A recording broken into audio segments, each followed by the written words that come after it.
నమస్తే. ఇన్నాళ్ళు నన్ను సపోర్ట్ చేస్తూ, ఎంకరేజ్ చేస్తూ మీ ప్రేమని నాకు అందిస్తున్న ప్రతి ఒక్కరికి కృతజ్ఞతలు. అలాగే ఈ వీడియో కూడా ఖచ్చితంగా మీకు ఉపయోగపడుతుంది. లైక్, షేర్ అండ్ సబ్స్క్రైబ్ చేసి మీ సపోర్ట్‌ని నాకు అందించండి. అలాగే ఈ వీడియో పట్ల మీకున్న అభిప్రాయాన్ని కామెంట్ సెక్షన్‌లో కామెంట్ చేసి తెలియజేయండి. ఇప్పుడు వీడియోని చూద్దాం. నమస్తే. Welcome to our channel. నేను పద్మిని. ప్రస్తుతం మనతో పాటు వేదిక్ ఆస్ట్రాలజర్ అవినాష్ దాస్ గారు ఉన్నారు. మాట్లాడదాం. అవినాష్ గారు నమస్తే అండి. నమస్కారం అండి. ఓం నమః శివాయ. ఓం నమో వెంకటేశాయ. పిల్లలకి మాటలు రావట్లేదు అనే పాయింట్ గనుక ఒక వెళ్ళుంటే తల్లి పడేటటువంటి వేదన అంతా ఇంతగా.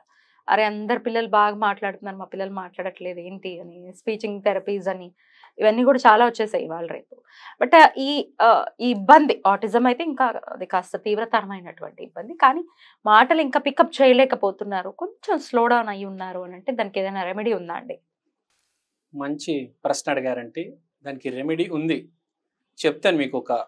ఈ మాటలు రావట్లేదు అంటే అసలు ఒక స్టోరీ కూడా ఉంది. ఒక స్టోరీ చెప్తాను. ఒక దైవం కూడా రిలేట్ అయి ఉంది, అది కూడా చెప్తాను. సో మాట అనేది మాట్లాడడానికి మెయిన్ నాలిక.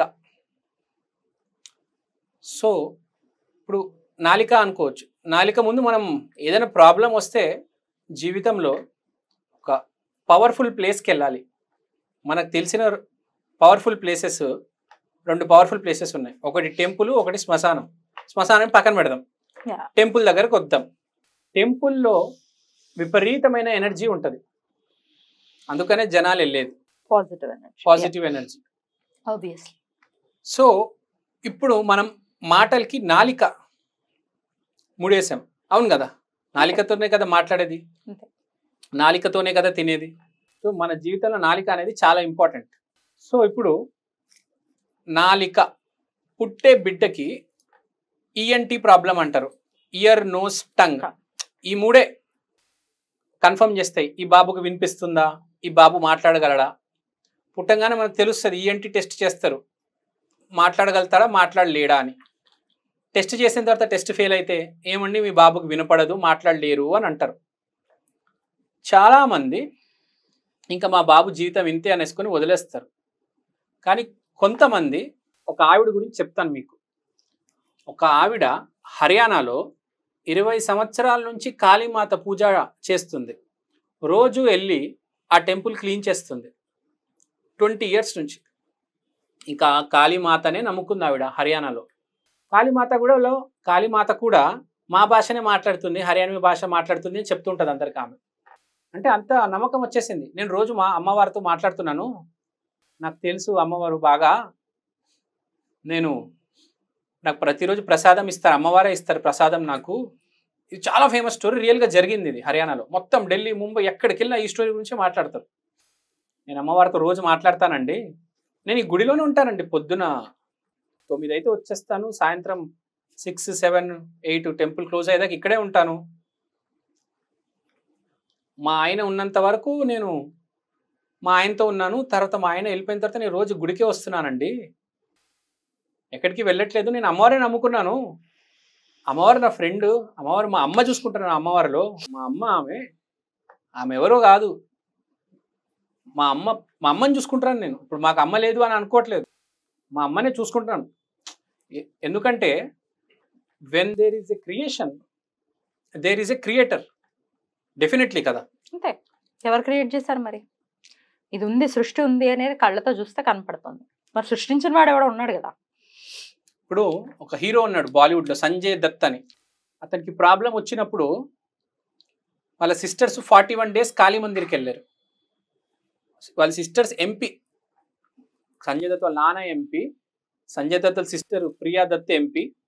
సంజయ్ దత్ ఇంత పెద్ద హీరో, వాళ్ళకి ఏం అవసరం అండి, ఎంత పొలిటికల్ ఇన్ఫ్లుయెన్స్ ఉన్నా నమ్మారు కదా కాళీమాతని. 41 days వచ్చారు. సంజయ్ దత్కి యావత్ జీవత్ కారాగార శిక్ష పడాలి, ఓన్లీ 3.5 yearsతో క్లియర్ అయిపోయింది. ప్రియా దత్ గారు ఇప్పుడు కూడా చెప్తారు, నా ఎంపీ పదవి మా నాన్నకున్న డబ్బు కాదు, కాళీమాత చేసింది మొత్తం, మా అన్నని కాపాడింది కాళీమాతనే అని చెప్తారు. కాళీమాతకు అంత పవర్ ఉందండి. ఉగ్రదేవతల్లో కాళీమాతని మించింది ఎవ్వరు లేరు.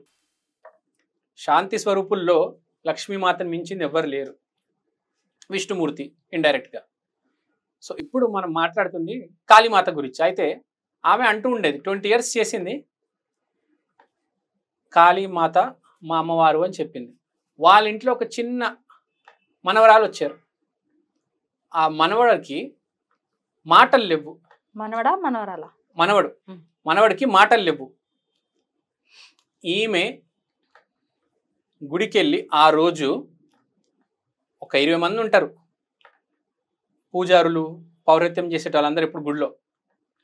వాళ్ళు చూస్తుండగానే ఆమె ఒక కత్తి తీసుకొని నాలిక పొడిచేసుకుంది. ఎందుకు? అమ్మ, మా మనవడికి మాటలు రాలేదు, నా నాలిక సమర్పిస్తున్నాను అని చెప్పేసి పొడిచేసుకుంది. తర్వాత వాళ్ళందరూ పూజారులు, పౌరోహిత్యులు వచ్చి కత్తి తీశారు. మీరు నమ్ముతారో నమ్మరు, 20 daysలో అది same to same as it is ఎలా ఉండేదో అలానే అతుక్కుంది. ఇది మామూలు, ఇది రియల్ స్టోరీ. నేను ఒక్కడనే చెప్పట్లేదు, యూట్యూబ్ మొత్తం మీరు కొట్టి చూడండి, ఎక్కడ చూడిస్తున్నా ఇదే రియలిస్టిక్ స్టోరీ. ఆ మనవడికి మాటలు వచ్చాయి, ఈమె నాలిక కూడా హీల్ అయిపోయింది. ఇంత పవర్ఫుల్ అండి కాళీమాత. కాళీమాత భక్తులు పసుపు కుంకుమ రాసి నాలిక బయటికి తీసి గట్టి గట్టిగా అరుస్తారు అమావాస్య రోజు ఫలక్నమ కాళీమాత టెంపుల్లో. ఇది మామూలు విషయం కాదండి. నువ్వు ఎంత సీరియస్ ఉన్నావు నీకు అంత రిజల్ట్ ఇస్తారు. మాటలు రావాలంటే మరి ఏం చేయాల్సి ఉంటుంది? ఇప్పుడు మాటలు రావాలంటే ఏమీ లేదు, ఒక సిల్వర్ వెండి నాలుక దొరుకుతుందండి. వెండి నాలుక తీసుకొని మీరు కాళీమాతవకి సమర్పించండి. అంటే నేను చెప్పేది ఏంటంటే, ఇప్పుడు ఆమె నాలుగు కోసుకుంది, ప్రియాదత్త గారు 41 days వచ్చారు. సో కాళీమాతని నమ్మండి. ఈ మెయిన్గా ఈఎన్టీ ప్రాబ్లం ఉన్నారు. సో వెండి నాలుకని కూడా సమర్పించినా కూడా ఖచ్చితంగా మాట అనేది వస్తుంది. కానీ మీరు విపరీతమైన కాళీమాత అమ్మవారు, కాళీమాతని నమ్మాలి. అదేనా ఇంకేమైనా మంత్ర రూపంలో కూడా అమ్మవారిని కొలిచే పద్ధతి ఉందా? ఫస్ట్ భావం ఇంపార్టెంట్ అండి. ధూపం, దీపం, నైవేద్యం, పూజ ఇదంతా కాదు. మంత్రం కూడా చెప్తాను, నేను ఒక స్విచ్ వర్డ్ చెప్తాను, అద్భుతమైన స్విచ్ వర్డ్ చెప్తాను. కానీ స్విచ్ వర్డ్ చెప్పేటప్పుడు ఒక భావంతో చెప్పాలి. ఆమె కాళీమాతని ఆ పెద్దావిడ వాళ్ళ అమ్మగా చూసింది. అలానే మీరు కూడా కాళీమాతను మీ అమ్మగా చూడండి. తర్వాత ఆమె హెల్ప్ అడగండి, తప్పకుండా హెల్ప్ చేస్తారు. స్విచ్ వర్డ్ చెప్పమంటే చెప్తానండి. 1 second. ఖచ్చితంగా. యా దేవి సర్వభూతేషు శక్తి రూపేణ సంస్థిత నమస్తస్యై నమస్తస్యై నమస్తస్యై నమో నమః నమో నమః. ఈ స్విచ్ వర్డ్ ని, మంచి స్విచ్ వర్డ్ ఇది, అద్భుతమైన స్విచ్ వర్డ్. దీన్ని దయచేసి మీరు రోజుకి 48 times చేయండి. ఇది చేస్తూ 41 days కాళీమాత టెంపుల్కి వెళ్ళండి. ఎస్పెషల్గా ఎవరికైతే మాటలు రావో వాళ్ళు కంపల్సరీ వెళ్ళాలి. ఆ చిన్న మనవరాలను తీసుకెళ్ళండి. ఫస్ట్ డే ఆ వెండి నాలిక అర్పించేయండి. తర్వాత మీరు కంటిన్యూస్గా 41 days రావాలండి. రైట్, బ్యూటిఫుల్ అండి, చాలా అద్భుతంగా వివరించారు. రామకృష్ణ పరమహంస కూడా ఉపాసన చేసింది కాళికా దేవిని అని మనందరికీ తెలుసు. కాళిదాసు కూడా కాళికా అమ్మవారిని ఉపాసించారన్న విషయం కూడా మనందరికీ తెలిసిందే. మాట సరస్వతి యొక్క కృప.